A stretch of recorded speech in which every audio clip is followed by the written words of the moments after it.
It'd be good to start anytime.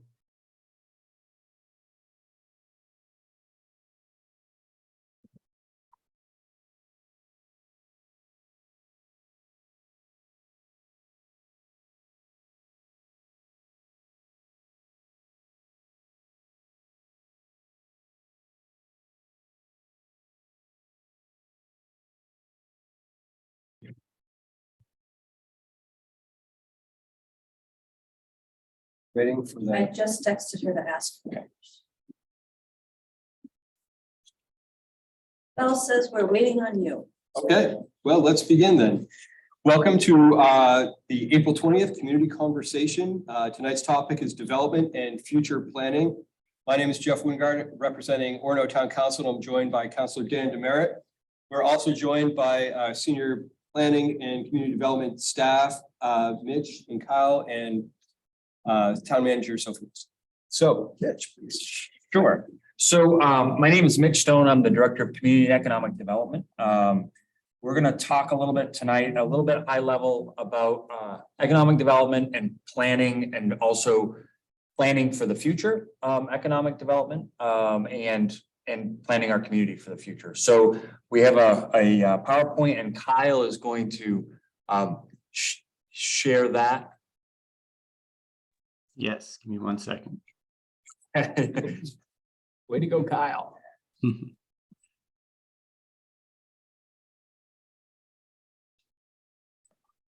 Okay, So can you see just, my screen?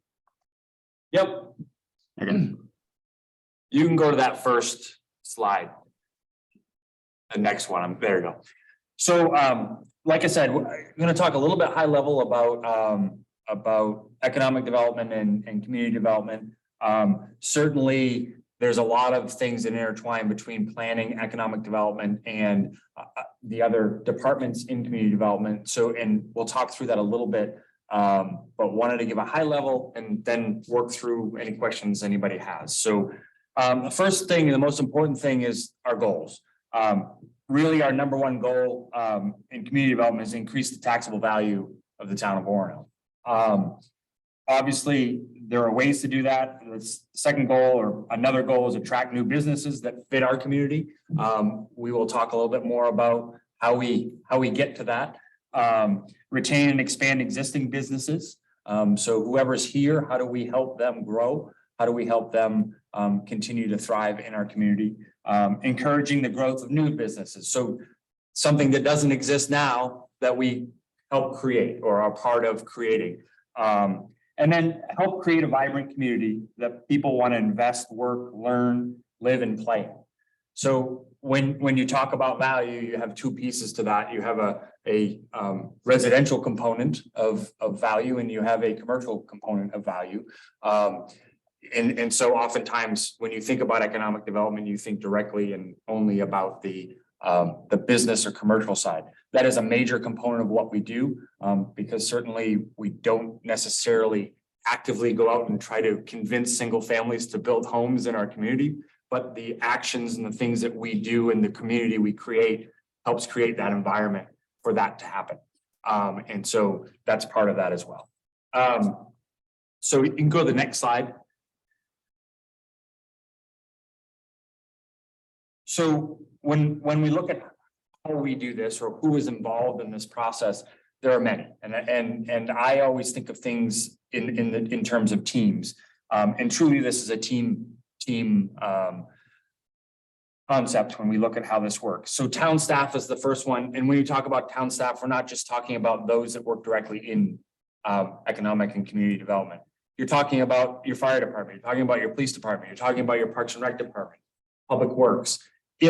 If we take care of roads and we take care of sidewalks and we take care of the safety of our community, people want to invest. So all of those departments play a role in how we develop our community and what things are like in our community. Local business and the community are part of that process.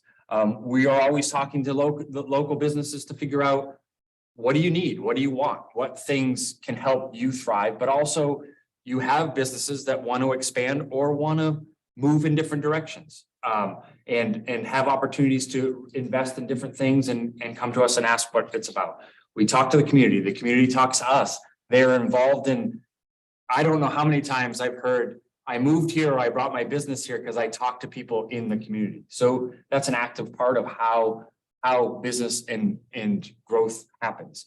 Local and regional groups. I think that when we think about who's involved in the things that we do, we deal with groups that are maybe exist here already. We have a group of landlords that meets. We talk to them to talk about some of the challenges. When you look at over 50% of our value is rental units.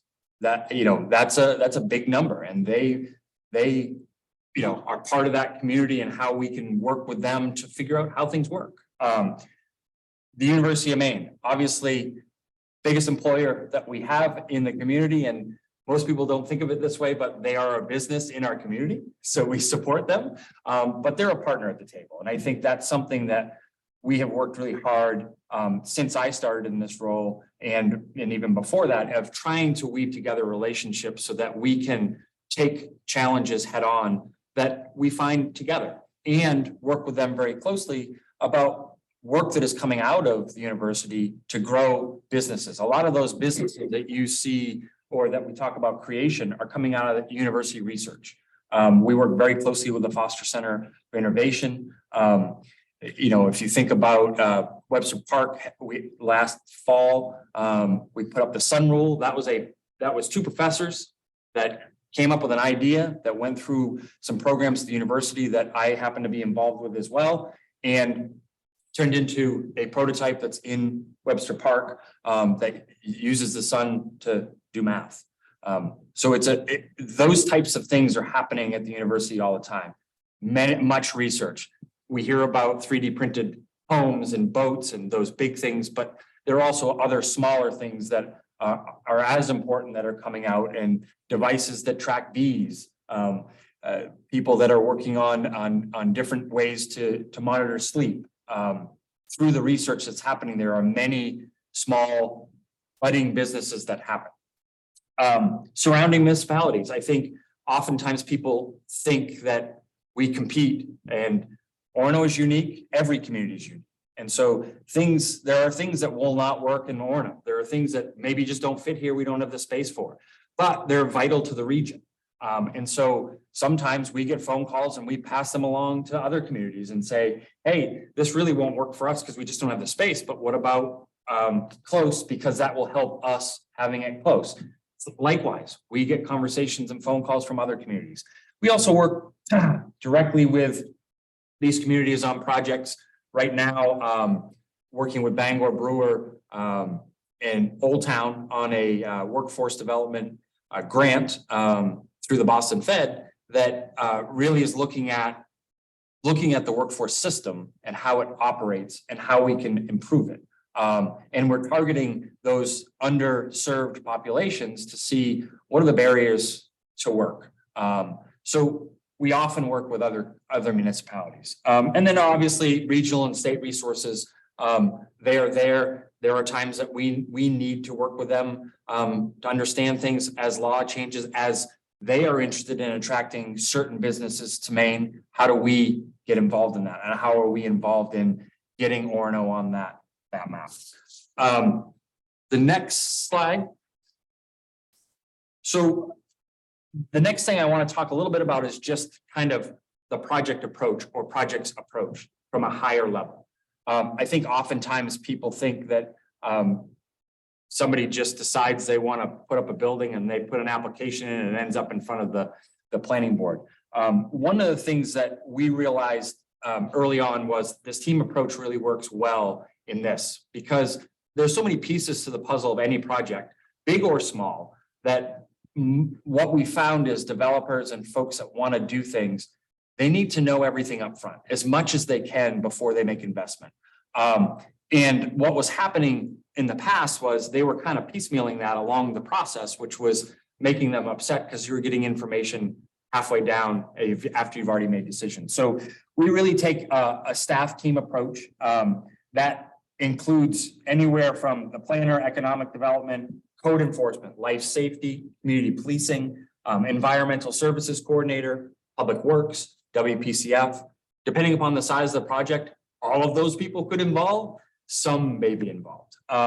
Most projects they frankly could start with any of these folks, right? Our code officer gets a phone call and says, can I do this? And then a lot of times that turns into a huddle and we have a conversation and we try to figure that out. Where's the best place to start? Because that's the first question. Can you do it? And if you can do it, what does it look like? Investment is expensive, and letting people understand what's going on up front is really important to that process. The other piece is that as we go through a process like this, it's guided. So a big process, say like Tyler Technology, a lot of time is spent with myself, Kyle, really looking through ordinances and figuring out these are the steps that you need to follow through. This is the process that you need to follow through. And here are some of the places that you need to watch out for. So they don't walk down a path thinking one thing and then get information back. And so those things are really important to us being successful, and those projects being successful, so that we get feedback along the way, we can give feedback along the way, and that the outcome is that there are no surprises for anybody, community, staff, and the developers. Certainly that process is scalable. So if you are just coming in and you just simply want to build a house, and you're trying to figure out what that looks like, that's a much shorter process. And depending upon what's going on, you might talk to Kyle, you might talk to code enforcement, life safety, to figure out pieces of that. If you're moving in an already established place that is the same business type that was there before, very little stuff. We just want to make sure that you're there, maybe some discussion about the size of the sign. So that process is very scalable. And I think at the end of the day, what guides that process is the comprehensive plan, town ordinances, state regulations, and laws. We don't make the rules up. The rules are there. We follow them, and we understand that Orono has some unique ordinances because of we're a unique community. So trying to help people understand that and solve problems before they get too far down the road is really important to that process. So I am going to turn it over to Kyle here, and why Kyle is probably, I say this, probably the most important cog, because it's Kyle. I will say that is he understands, he balances the planning process, the ordinances, the comprehensive plan, and looking at, can you do something here? And what does it look like? And what are the challenges? And part of that is, here's where we go. And then there's some conversation with us. Sometimes the conversations happens early and sometimes it doesn't. So he's going to talk a little bit in depth about some of the stuff here that we've talked about, but also kind of the process of planning and how do we get to kind of a roadmap for what our community looks like or what our community can look like. So there you are, Kyle. Thanks, Mitch. Can you hear me okay in the room?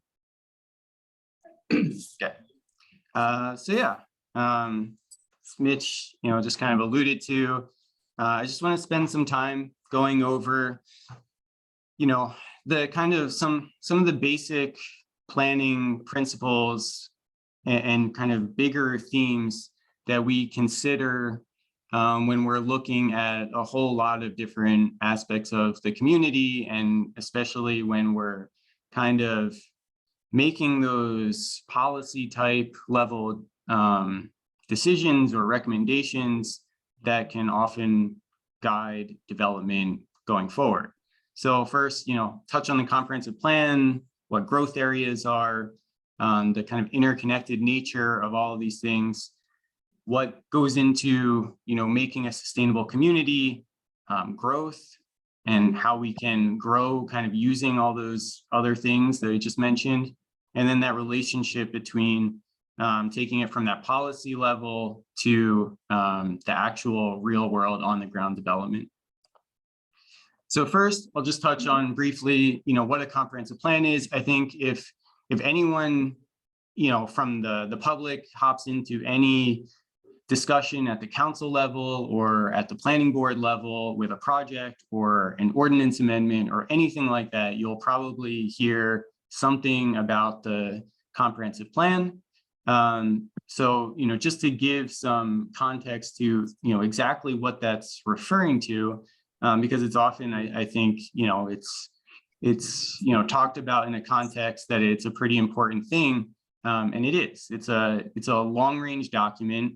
It's not just something you put together and it sits on a shelf, or it's a conceptual plan that is meant to oh, it'd be nice if that happened, but we probably won't. It's supposed to be a living document that can really be a resource for a decade or more for a community. And what you do with that is you aim to create a vision and identify goals that you want for the community. So that could be things that you want to continue and carry on that are already existing, or it could be areas that you want to perhaps change going forward. And then you take those goals and that vision and you sort of use that to guide policy recommendations. So a big part of the comp plan is taking a look at your existing conditions in your community, filtering that through the lens of this vision and goals you have, and then making recommendations for the coming years. What does the community want to improve on and work on moving forward? And that could be anything from a specific recommendation. We know this is a problem and we know this is likely a solution. So here's this very specific thing that could be implemented. Or it could be a more broad recommendation to kind of monitor a situation, or maintain some flexibility in thinking of solutions going forward, or seeing how something develops over the next 5 to 10 years, and then reacting to that in whatever kind of way suits the best. The biggest, I think, advantage of a comprehensive plan and why it's so important in planning is that it's looking at everything at the same time. So all of these topics on the right, from population, housing, economy, natural resources, historic resources, land use, transportation, like all of these things are being looked at equal level in the comprehensive plan. So you're taking this really holistic approach. And a lot of times, outside of a comp plan process, people identify issues or concerns or things, and we just start looking at, singular issues. We might look at, there's not enough housing, or, we're not attracting enough businesses, or, any one of these topics, but they're all interconnected. And that's the point of a comp plan, is to recognize that connectedness, and that everything you do to each one of these things affects the other ones. So that's really why we spend a lot of time and resources putting together a thought out comprehensive plan. And that's why it carries so much weight going forward, because it's meant to balance all of these different areas. So to go along with the comp plan, a kind of key aspect of the comprehensive planning process is to, look at your community, and, kind of a big principle in planning, and, it's in state law as well when you're going through a comp plan process to do this, is to identify in your community where you want to focus growth and development, and where you want to keep your rural or more transitional areas. So, as you can see here, the growth area for Orono is shown in yellow. It's primarily the area east of the interstate. There's a little bit that carries over the interstate, but it's really, once you get past Stillwater, you're out of the growth area. And just the most basic, positive and advantage of thinking of things this way is you want to consolidate your community, the land uses, the infrastructure, services, all of these things into this growth area, so you're not spreading things out, because the more you spread out, the least the less efficient it becomes, the more expensive it becomes to kind of expand. And, you really start to promote that more sprawling type of community that most communities these days try to get away from. So, as we're going forward and, we talk about, growing and focusing on promoting development or adding things to the community, when we talk about those things, we're really talking about doing that in the growth area. The rural area is meant to be for certain agricultural uses, protecting natural resources, those sorts of things. You want to protect larger swaths of land and focus your development closer together to kind of build off of those existing services. So to dive a little deeper into, what we mean by that interconnectivity, denser mixed use areas make communities easier to navigate through walking, biking, public transit. So when we're talking about building in that growth area and you have, things are closer together, you have residential uses mixed in with commercial uses, mixed in with institutional uses, think the university, downtown, then, residential neighborhoods in those areas, it makes it a lot easier to navigate, right? You have more choices. You can walk, you can bike, you can take transit. You don't just have to drive everywhere. So using this kind of more compact growth area, view on things, you're able to get rid of or reduce a lot of things that people identify as negatives in any community. You're reducing vehicular traffic, you're reducing environmental impacts. Although it might seem like there's a lot of development happening really close together, and it's like, oh, we're getting rid of all of these untouched pieces of land. The counter to that is if you spread that development out really far, in reality, you're going to impact far more environmental and natural areas than you would by kind of consolidating them together. So obviously there's a balance there. You want nice public spaces, you want to preserve important natural areas even in the growth area, but using that growth area approach can really help to reduce environmental impacts on a much larger community scale.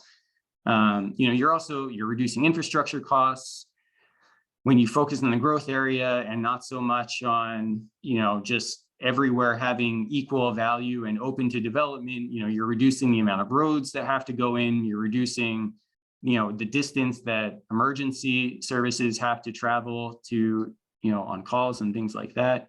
And in general, I would wager that most people would prefer that type of development from an aesthetic standpoint. How many people want to walk down a multi-lane road with parking lots on either side and strip malls? I think most people generally prefer that, the smaller streets, shade trees on the sidewalk and, with some storefronts to go into, or some homes, and you can see people playing in the yard or whatever. It just creates a more pleasant environment than creating more of a hardscape of pavement where everything's spread out and it forces people to kind of be alienated and kind of have to drive everywhere. So that kind of going along with that, when you have these lower density single use areas, and what I mean by single use is, let's say a large area where only residential is allowed, or only commercial is allowed, or only industrial uses are allowed, like manufacturing. When you have these lower density single use areas, it's promoting inefficient uses of land, and it leads to more of these things: the traffic, pavement, less equitable living conditions, and less room for economic growth, because you're doing less on each piece of land instead of allowing multiple things to happen really close to each other. And when we talk about this, I think it's important, very important, for people to understand when we use the word density, we're not equating that to a big city, or density doesn't have to mean that a large apartment building is going in on every block or next to every single family home. There's a lot of in between there, and there's a lot of possibility for in between there. Often when we're talking about scales, depending on the part of the town we're in, density in a very, mixed use area, kind of very in town or close to the university, what's dense there could be different, dense in farther away from town, more in a slightly less dense residential area. But that being said, it doesn't mean that there can't be improvements when it comes to density, and take advantage of some of those positives that come along with that. And we'll get a little more into exactly what that could look like. So, when we take that and it's like, okay, how can we build a sustainable community within our growth area then? What are the things we have to consider? And, we really consider, environmental aspect, economic conditions, and equity. And, when you sort of have all three of those, that's when you really kind of have a sustainable growth, sustainable community situation going on. So in the context of what we've been talking about, from the environment side, we look at building off of existing development to protect larger natural areas. So having less, housing that's on dead end streets in the rural area, where people aren't connected to the rest of the community, they're forced to drive, this, and it connects to the sort of the equity piece, where it's allowing people of, a variety of people who come from different wants and needs to experience the community. If all you have is this sort of low density spread out housing, you're cutting off a substantial portion of the population from being able to experience a community at the same level that other people are experiencing it. So, you really want to kind of it's not just looking at one of these things, it's kind of looking at them all together and how they kind of build off each other. And, from the economy side of things, as Mitch touched on, we're always considering creating job potential to encourage people to live and work in Orono. It can go either way. Someone can move here for some reason, or they could get a job here and then, want to find a place to live here. We hear about both of those. And so when we look at creating future opportunities for growth, what we're trying to do, I think, from a planning perspective, is offer variety and flexibility.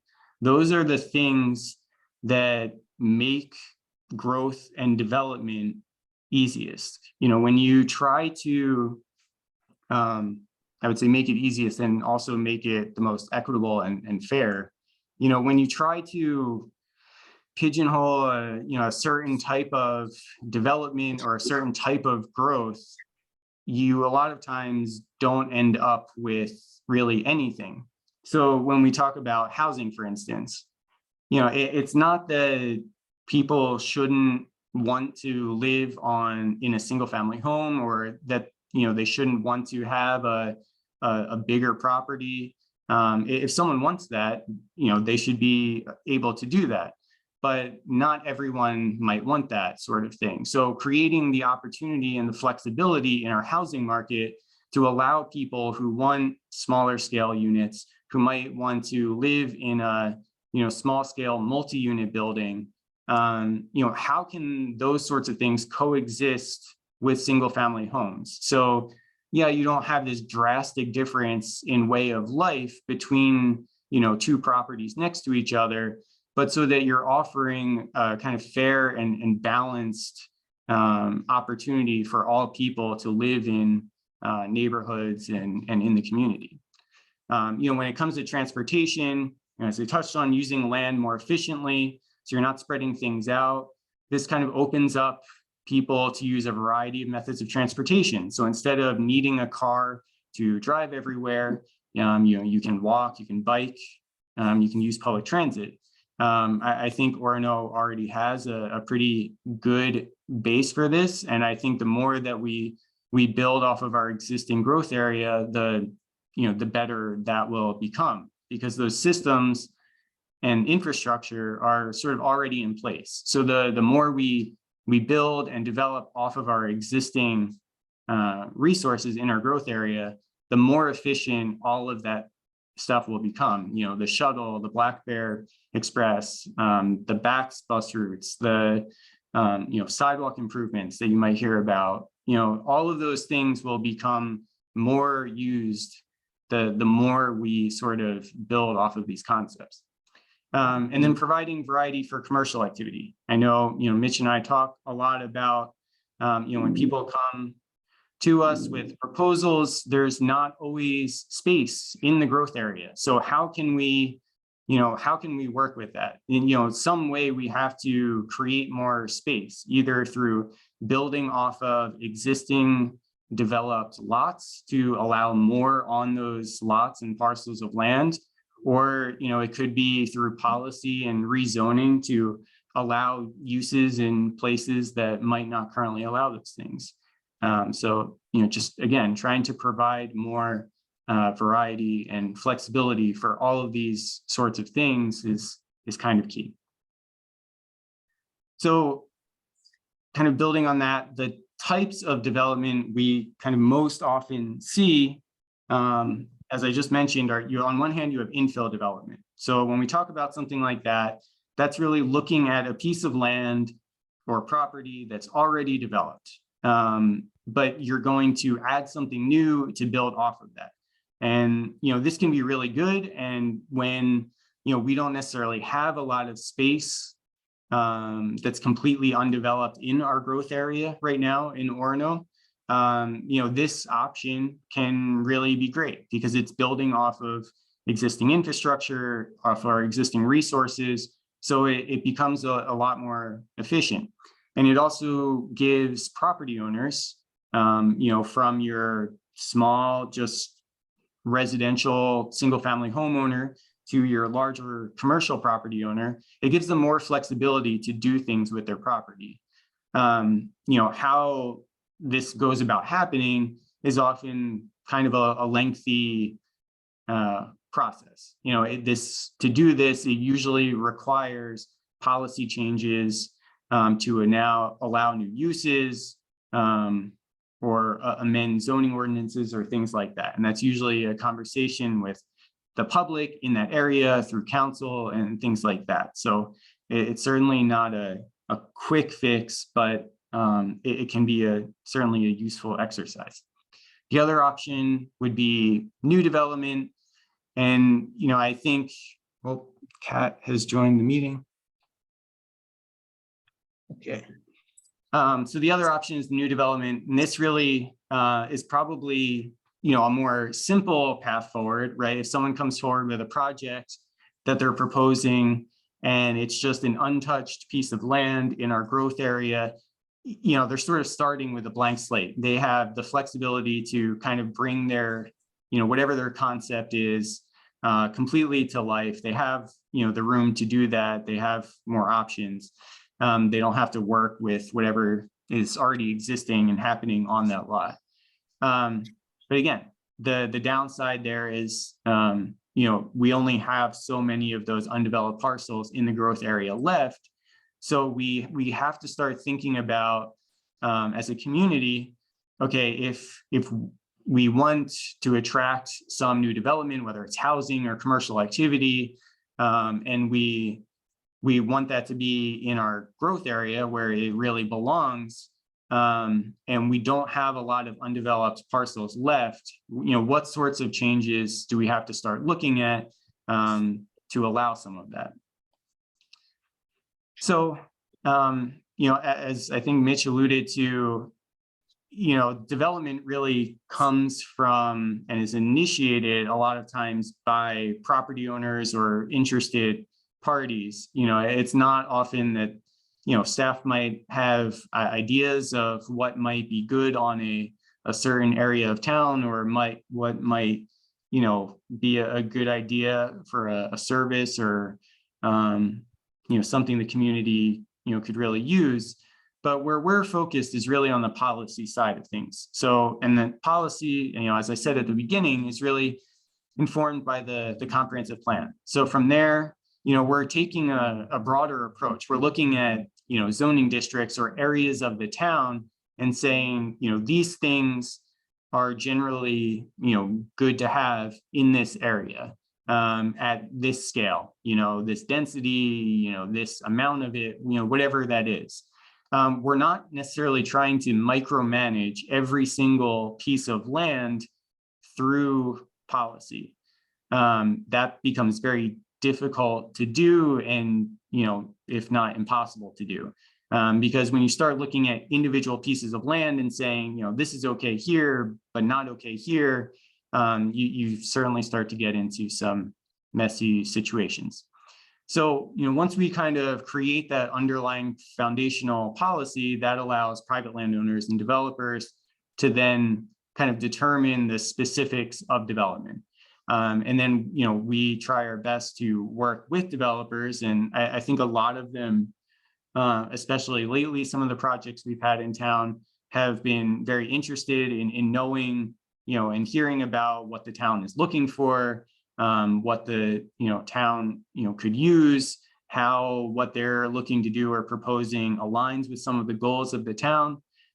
So I think we've been pretty fortunate with that, and we've had some pretty good people to work with lately.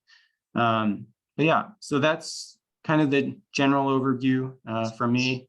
I'm going to stop sharing the screen, and I think we're going to open it up. I'll pass it back over to Mitch. Sure. I mean, I think the goal here was to give an overview, but also any questions that people have or any discussion points. Part of the other goal is we're getting ready to wander into a comprehensive plan.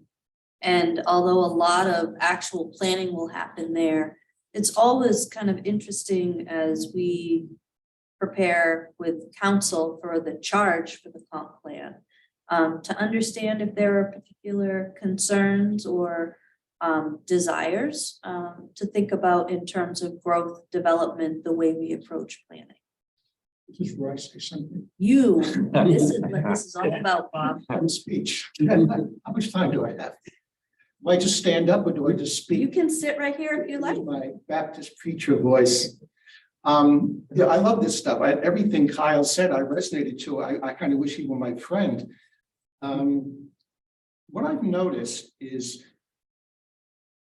there are people in Orono I haven't seen for years, but I know they're still here. I haven't seen them for years. And I ask myself, why is this? I think Orono does not have enough common spaces. Now, by that, I don't mean open spaces, places where people are and therefore where you want to be. The only one I can think of is the library, which is a great common space. When I bump into people, I bump into people in the library. I do bump into people at ampersands, but that's not a public commons. That's a private business. I guess what I'm saying is, to me, the heart of the developed district of the town is Mill Street. And I was standing at the end of Mill Street recently. I said this, and I have a great affection for Orono, don't get me wrong. I'm not coming down on the town, but this is our main commercial street, but it's open, empty, and arid. Yes, you can get a cup of coffee at ampersands, but then what do you do with it? You can't even sit in ampersands anymore. They took all the tables and chairs out. So you get your cup of coffee. Where do you go with it? Well, you go to your office. Wouldn't it be nice if, and I don't think it would take a lot of money, what do I know? Mill Street became a place where you wanted to linger. You get your coffee and your bun, you step outside. And I know I sang this song years ago, Sophie, but I'll sing it again. What if that street were lined with small trees that shed a very minor leaf litter? And I have a species in mind. What if you on one side of the street have a very broad sidewalk, the other one a very narrow sidewalk? If this could be evened out, then you could put benches in that would not interfere with ADA guidelines, small trees with benches. It would change the entire complexion of the street.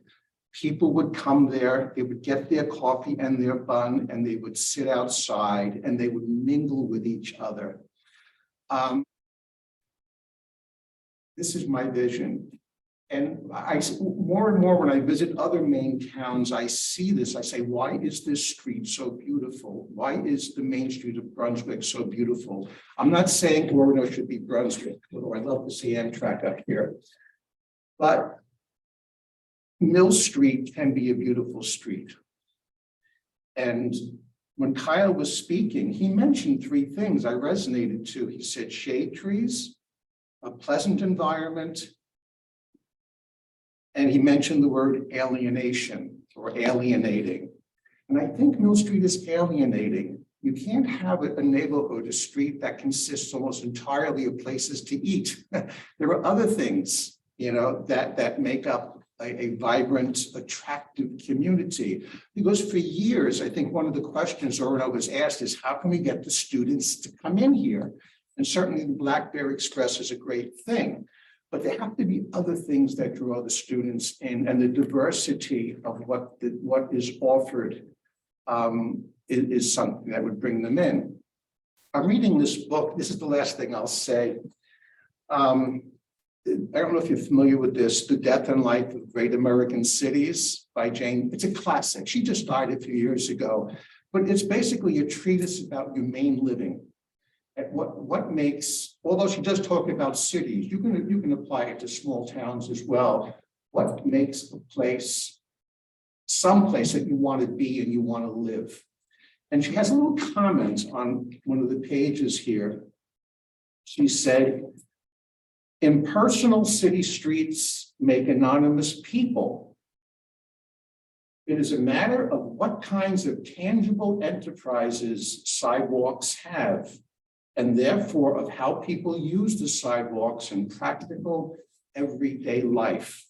I would love to see Mill Street to be a street where people are walking up and down because it's a place they want to be. And that's the only hobby horse I'll ride tonight. I have so many others here I haven't written down, but maybe the next time we get together. So that's my thing. If you want me to help, let me know. The last time I raised this, I think someone said the street was too, because the electrical wires had been undergrounded, they were too close to, you can't put a tree in. But then recently I ran into a civil engineer who told me this is not correct. He said it can be done. So I'm not a civil engineer, but I think this can be done. So that's my 2 cents for the evening. That's my speech. Yeah, well, thank you very much. When you were speaking, I was glad you mentioned Brunswick, because I spent a little bit of time down there last summer. That street's so lovely. I don't want to think it's crowded as Brunswick, mind you, but what makes that street so lovely? Right. Yeah, and it's the diversity of what's offered. It's flower boxes, it's little trees. All these interesting little places you want to go. You can spend 3 hours in that street. Yeah, You go, it's you just- park and walk and it's a lot to do. Yeah. It really is attractive, and I think, I think there's a lesson there. That's all I'm saying. So this is just a reflection, basically, on something I've thought about for quite a while. But I think we need to get at least one tree on Mill Street and a bench under it. And I think it can be done. I think we can stay away from the conduits. Because I know Ali, who still owns the property, he told us where we could put the tree outside the door to the apartment he has there. So, and yeah, that's my thing. Thank you. You're welcome. So while we're on this topic, do we have anybody online that would like to share a comment? Maybe I paralyzed them. We do not. Right. So if I could just interrupt to say, Sophie, Bob, thank yes, you. You need to be louder. so Bob, Yeah, but use your Baptist preacher voice. I know, I've never had to use one before. This is not an opportunity where everybody is limited to one thing. You took the time to come today, and I think people would benefit from hearing and understanding your perspective. So I don't want you to feel artificially limited to the tree on Mill Street. Well, no, that's okay. No, I didn't want to cut out anyone else who wanted to speak. I mean, I could go on. This is not my hour. So that was my primary thing. I do have something else. Please. My question is, I have a lot of friends on Indian Island. And my question is, I asked them what happened to the Orono Indian. And one of them said to me, he said, did you know that the Orono was the only town in Maine that's named after an Indian? I didn't know that. So this guy, I know we had these new signs. One was vandalized apparently on Stillwater Avenue. How horrible. I didn't do it. But I noticed it. But when I looked at the signs, I said they're attractive, but they could be assigned to any town in Maine because Maine is noted for its natural beauty, for bicycling and pine trees. There must be a way to represent Chief Joseph Orono in a respectful, attractive way as a symbol for the town, because it is Orono without, if you have no image of the man, Orono could either be a spice or it could be a town in Italy, for all we know. Has any thought been given to this? My sense is that this has been lumped in with the idea of not having Indian mascots, but he's not a mascot. This is the man the town is named after. And is there some way to respectfully represent him? Do you and Mitch want to talk to that? Speak to that? Has this come up before? Yeah, we've had a number of conversations. So this was actually several years in front of town council. Because I think town council really grappled with the question of inviting 20,000 people through the community on a given day. Not every one of them is taking the time to understand what our signage meant, what Chief Joseph meant to the community. And they went back and forth for a long time. They actually talked with representatives from the Penobscot Nation and the Wabanaki Center. And they didn't let go of Chief Joseph completely. Unfortunately, our first run of the signs, the watermark, he's still there on a watermark in the background. It's just very, very light. The new Stillwater sign will be a little bit more prominent, but you'll have to wait till we get that up. I think, and I'm gonna summarize many council conversations, but what kind of came out of all of it was the idea that perhaps more interpretive representation of Chief Joseph in the community. James Francis, the cultural historian with the Penobscot Nation, met with us about some areas in town that might be good for us to highlight that way. To be able to create a likeness here. If you notice, he's still on the town seal and there's no plan to change that.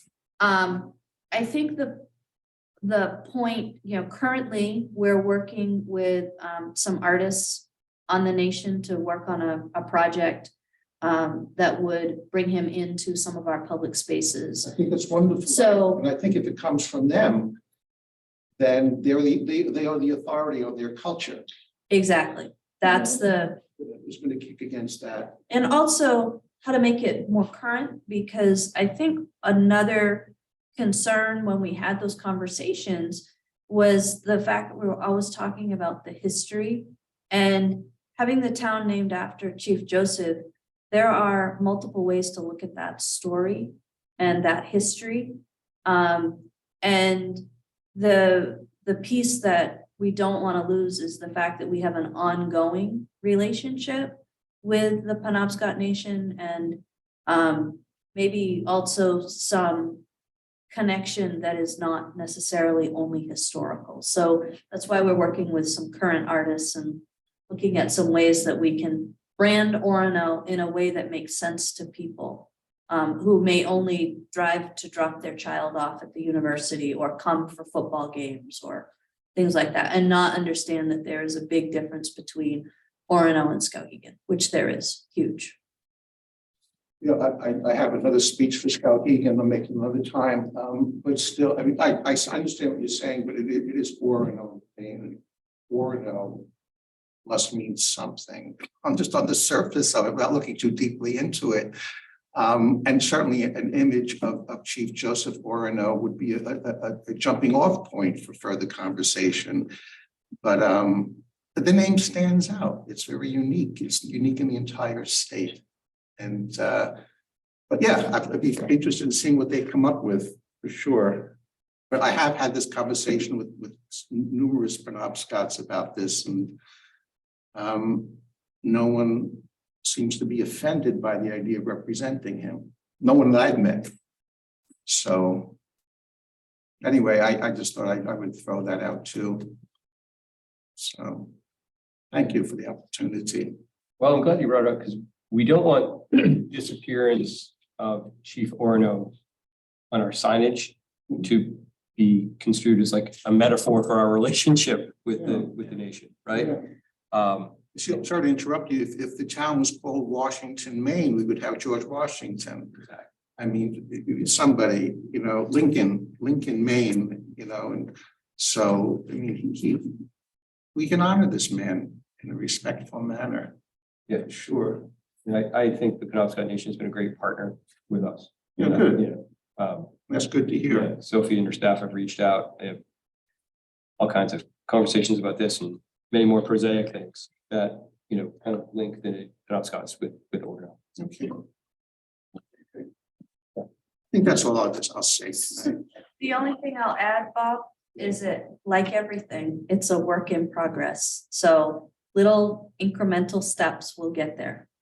We will get there. And input from community members helps us get to a better place quicker, I would say. Okay. Can I ask some questions? Of course. What is our thinking about that when we talk about the downtown, the village, you know, what is our thinking about what is it that can be done, should be done to help turn some of the vacant spaces that we have into things that are, I mean, these strike me as anything particularly in the village, in the growth area, since we have so few parcels to begin with, it's a real community asset. And while I'm a huge proponent of property rights, we also have a right to ask people to be really good neighbors who own those properties. And one of the types of things that we think about and talk about as a community when it comes to either what the impediments are, what the inducements could be, or even, you know, in some communities, I think they even take a harder stance on things that are left vacant for periods of time. And so particularly if there's an opportunity. So what kinds of things do we think about in terms of our planning or in the comprehensive plan that both strategically and tactically could be done to kind of help bring some of those spaces back to use? You're looking at me. I was looking at you, I'm looking at the side eye. So I think to start, what you kind of hit the nail on the head when you talked about private citizens' rights, right? Yeah. And when people own things, they choose to do what they choose to do with them. And up to this point, we don't have a mechanism to make somebody do something, or encourage them to do something that maybe they're not interested in doing. Yeah. That's not for not trying. I mean, I think any vacant space that we have anywhere in town, I am constantly sending people to talk to those folks. And a lot of, most of that is, I don't always just send them. It's a conversation with the landowner that says, is this something you'd be interested in before I send people along? But because you're right, I mean, those vacant spaces are a challenge. When you walk down the street and there's no one, there's nothing there, that's hard to do, right? Oh, sorry, Mitch, you talk about like the pharmacy or Parks Hardware or the. So any vacant space, but So you I, talk about making commercial spaces. yeah, Mostly. mostly right now and in the downtown area, right? So, and our downtown area is sought after. The question is the diversity of that downtown too, right? And that's something that we've talked a lot about. And I have conversations not only with the individuals that own the space, but also individuals that own space that are, you know, what are you looking for? What are the pieces that you want to do? And we have business owners that are on the same page as what you're talking about. Diversity downtown. How do we bring people and keep people? Because to be fair, that's how you help your restaurants, right? Is if you have a restaurant and all I can do is come and eat there and I leave, there is no linger. There is no, those things work hand in hand. And part of overall, one of the struggles is downtowns took a turn. You know, people moved away from downtowns and now some of that is coming back after the pandemic. And so it's looking at creative ways to make people understand that that space can be used for what it was before, and you may be able to do something else. Obviously, you hear all the time about, well, why would I want to sell this here when I can do it on the internet and I don't have to have a storefront and I don't have to, and you do both. Could you have a storefront that also has that? And we've talked to businesses about that. I think certainly the idea, the idea of creating policy that might move people to do things, that would not be something that that would be a council question. I think that the other challenge is things take time. Yeah. Right. And working through that is part of it. And I think the more that we can continue to have conversations with folks, the more that they see the interest and see that connection. And see the value of the property they have. Some are working through some challenges. Some of the vacant spaces are working through some pieces that need to be fixed before people can be in there. But we've been working through that with folks, and some are just trying to figure out what the next steps are. And we've had interest both from property owners to do stuff and also interested parties at using these spaces. And I think the one thing that most people don't know is that there's a lot of conversations about things happening. The amount of times that those actually turn into something happening are It's a small. numbers game, right? I mean, yeah, and I think I have many conversations about many businesses, and somebody says, I really want to be in the bank building. Well, they go and have a phone call and then they start talking about what actually it means to be in the bank building, and that changes. Yeah. And so those are all those conversations that we will continue to have. But I think you're right, Bob, in that inviting and trying to find ways that we can invite the community to hang around in the downtown area is important, and attract college students to the downtown area. And I think one of the things that we noticed with the Tyler project is one of the ideas that they had was, we're excited to be this close so that our employees can go across for lunch and can be in that area and get coffee and can do those sorts of things. So as these pieces start to come together, I think the value changes and the vision changes for people that may have open spaces. And I want to be clear, I don't know enough to know that, it's time to aggressively induce people to do things with their private property. But I'm open to whatever it takes to help people along, and I'd like to know more. And so that's part of one of my priorities, I suppose. Yeah. So the town council, I don't know, 10 years ago, was very concerned about commercial spaces in the downtown that were becoming kind of dilapidated and really wanted to incentivize work and improvements that improved value. So part of this downtown is all in the downtown transit oriented TIF district, tax increment financing district. Mhm. So there is a guideline, just a boilerplate credit enhancement agreement for businesses, commercial space where people invest a certain amount of money that, you know, raises the value a certain percent. That that has been something that people have taken advantage of. So because the downtown is in the TIF district, one of the arrows in the council's quiver is credit enhancement agreement. So that is a way to try to bring a specific business that you want into the community. That's giving away tax dollars, which is always the balance, right? You've got private property rights, you've got public tax dollars, which is why it all kind of becomes more of a conversation, and oftentimes putting that into guiding documents Sure. and process helps. I also think, you know, we had big questions like this, Dan, when we walked into the last comprehensive plan. They were primarily around neighborhood conflicts and what people have perceived around student housing. And I use that with quotes, right? Yeah. Student housing. Those who can't see Sophie, she's going like this. Exactly. With just one hand, yeah. Yeah, and the comp plan gave an opportunity for staff to know what the question was, the overarching question. Go out and do research from across the country to find out how other university towns dealt with that very issue.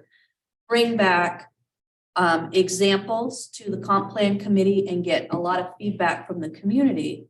So as council began to implement policy around that, they knew that they were on the right track and that in general, people would be okay with the balance. It shifted a little bit because it's been 8 years since we've had a comp plan, but overall, those are great. I guess that's my long-winded way of saying that's a great question to ask now and for people to be aware of. And then we can begin to work through it. I mean, it strikes me that kind of you invest in utilities to expand the growth area. All right, well, that costs money. Or the tip or the credit, you know, with those kinds of inducements in the part of where you really want the growth or really want the vibrancy as a draw. And I think in many ways, Mill Street is very small. You know, part of the reason we put the library where it was cited on Pine Street before my time, I'd love to take credit for it, but I can't. I'll help you with that. Is that idea of pulling downtown and making it bigger. I'll put my plug in for all of the work that Rob Yerxa and Kyle are doing right now around the Village Partnership Initiative and the planning. That is looking to change the scale and scope of the entire Route 2 corridor, which then might, if you bring the Village Field down the road, then Bob might get his desire to Suck it, Brunswick, right? Right? Right. Put that on a So- bumper sticker. So Yeah. I think part of what helps some of that growth and vision is when it's more than just a postage stamp, when it's part of a bigger change. Yeah. It's more transformative that way. Yeah. It's just, you know, it feels like, why not here? And we've got this amazing university, these amazing people, and this project that Kyle and Rob and you and people are working on seems a generational opportunity to really do something really cool and leave a mark on. So I'm excited about it. I can add in, I mean, from just planning side of things and conceptually, I don't think I look at any other area in town more than the Village commercial, right? Because it is the most dense part of town. It is the most flexible. It allows the widest range of things. It's, you know, like Bob was talking about, it's the I mean, it's your center, it's your gathering place. Like you could really do a lot there. And, you know, so when we look at some of those properties, what I try to do is just become as prepared as possible to have a conversation with a current property owner or someone potentially interested in a property in doing things to, you know, let them know what options there are. I don't think people are always aware of all the specific zoning and land use allowances in those areas and how much could be done or how flexible things could be done. You know, so while, right, I mean, it's difficult to go out and, you know, force a concept or, you know, kind of, you know, require that something happens. We definitely try to be as prepared as possible to give people every opportunity and option that they have to kind of get the most out of some of those properties.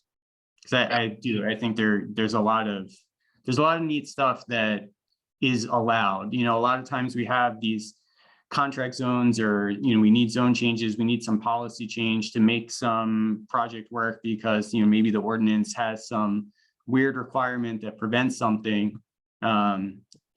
There's a lot of room for things to work in the downtown right now that yeah, so I think when people are ready, you know, we would be happy to have those conversations.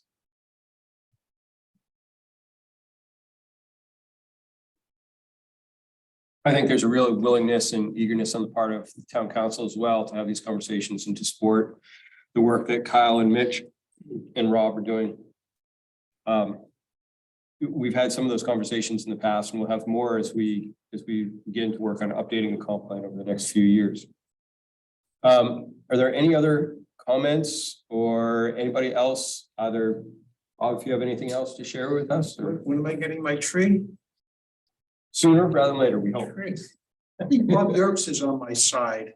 Rob Yerkes is Well, definitely on He's your on my side. side. Whenever he sees me coming, he goes the other way. No, but I think he's on my side. Well, I guess that's all I want to say. Thank you. I enjoy this very much, and I will keep my ear to the ground. And I'll keep looking for the agendas where community development is on the docket. And I'll keep coming as best I can. So thank you very much. Thank you, Bob. Ideas are great. Get in touch. Give me a call anytime. Come on down to the basin sometime. See us down in the basin. Grab a beer. Thank you. Thanks, Bob. Well, I'll give my standard closing to thank our staff participants, our community participants, and anybody else who wants to join in. We're always available via email, and we're excited to continue these conversations in the future. Thank you. All right.